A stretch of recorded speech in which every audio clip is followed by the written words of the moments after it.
علامہ حسن رضا حمدانی صاحب، سر آپ کو خوش آمدید کہتے ہیں۔ اور آج ہمیں جوائن کیا ہے علامہ اکرام الحق صاحب نے، بھائی آپ کو بھی بہت بہت خوش آمدید کہتے ہیں شہر رمضان میں، ماشاءاللہ جی۔ اور آپ سب ہمیں کال کر سکتے ہیں 0317242405 پہ، کوئی بھی سوال آپ کرنا چاہیں ہمارے علماء اکرام سے آپ کی رہنمائی بھی فرمائیں گے اور آپ کو آپ کے سوال کا جواب بھی دیں گے۔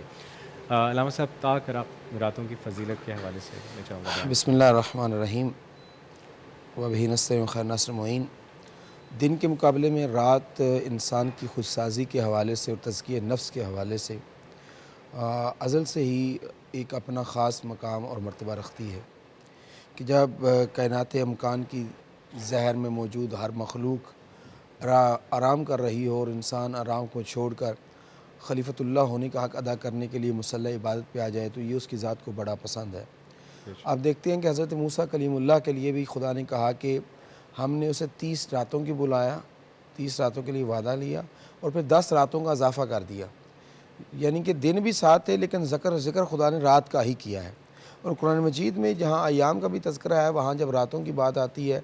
تو پھر خدا نے ایک رات کے کئی نام پکارے ہیں، کبھی اس کو لیلۃ المبارکہ کہا ہے، کبھی لیلۃ القدر کہا ہے، اس طرح دیگر اسماء سے بھی رات کو مخاطب کیا گیا ہے۔ پر رات کی تاریکی میں اللہ کو یاد کرنے کی اپنا ایک لذت ہے، اور بالخصوص انسان کی فردہ اور اجتماعی خود سازی کے لیے اللہ نے اس ماہ مقدس میں تقویٰ کو انسان کے وجود میں احساس کرنے کے لیے ایک ایسی رات قرار دی ہے کہ جس کے لیے حکم ہے کہ اس کو طاق راتوں میں ہی تلاش کیا جائے۔ اور وہ رات آج سے نہیں ہے، وہ ازل سے ہے، وہ فقط امت مصطفیٰ کے لیے نہیں ہے بلکہ وہ دین اسلام کے لیے طاق رات ہے۔ اور خدا کی نگاہ میں صرف ایک ہی دین ہے، اس دین کا نام اسلام ہے، اسی کا مبلغ آدم بھی تھے اور اسی کے مبلغ ہمارے نبی پیغمبر اعظم صلی اللہ علیہ وآلہ وسلم بھی تھے۔ اور اس اسلام میں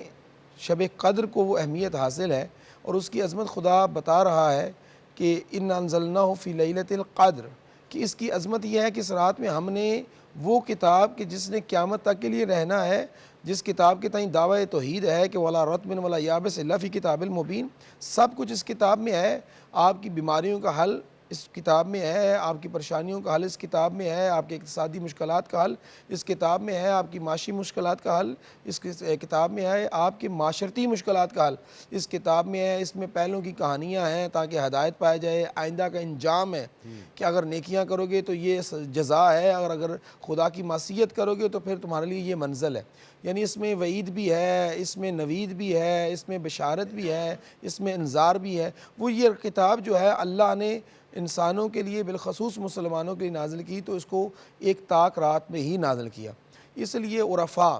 علماء، بزرگان نبی اکرم صلی اللہ علیہ وسلم کی حدیث کی روشنی میں یہ کہتے ہیں کہ رمضان المبارک کی طاق راتوں کو جو آخری اور بالخصوص آخری عشرے کی طاق راتیں جو ہیں ان میں اس رات کو تلاش کرنا چاہیے، اور انسان کی زندگی کی حیات کی جو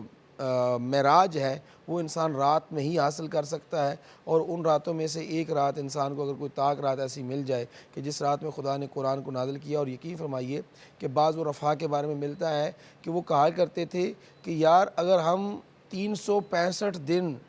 راتوں کو جاگ کر، یعنی 365 راتوں کو مسلسل جاگ کر اس رات کو تلاش کریں جس کو اللہ نے شب قدر کہا ہے، تو اس میں مذائقہ کیا ہے کہ وہ ہمیں 3650 راتوں سے بہتر ثواب عطا کر دے گا۔ یعنی وہ 365 راتیں ہم جاگیں گے تو 3650 راتوں سے بہتر ہمیں عطا ہو جائے گا۔ تو خدا کی بارگاہ میں انسان کو یہ دعا بھی کرنی چاہیے، اور بالخصوص آج کی رات جو آ رہی ہے یہ رات شب قدر کی رات ہوگی، اور کل کا جو دن آ رہا ہے وہ دن تو ویسے بھی ایک جمعے کا دن ہے اور یوم القدس کے عنوان پر اس دن کو منایا جاتا ہے پوری دنیا کے مظلوموں کے ساتھ، اس میں کی حمایت کے لیے ان کا ہوتا ہے، اور بالخصوص فلسطین کی آزادی کے لیے، بیت المقدس کی آزادی کے لیے لوگ سڑکوں پہ ہوتے ہیں اور جمعے کے دن احتجاج کرتے ہیں۔ مگر آج کی رات شب جمعہ بھی ہے اور رمضان المبارک کے آخری عشرے کی طاق راتوں میں سے ہے، اور امامیہ کے نزدیک یعنی شیعہ اثنا عشریہ امامیہ فقہ جعفریہ کے نزدیک آج کی رات کو زیادہ فوقیت دی جاتی ہے کہ یہ 22 اور 23 کی درمیانی جو طاق رات ہے یہی رات شاید کہ لیلۃ القدر ہے۔ بہرحال مسلمانوں نے اس کو کسی ایک میں مختص نہیں کیا بلکہ 19 رمضان سے لے کے 29 رمضان تک تلاش کرنے کا ہی حکم دیا گیا۔ بالکل ٹھیک، بہت خوب فرمایا علامہ صاحب آپ نے۔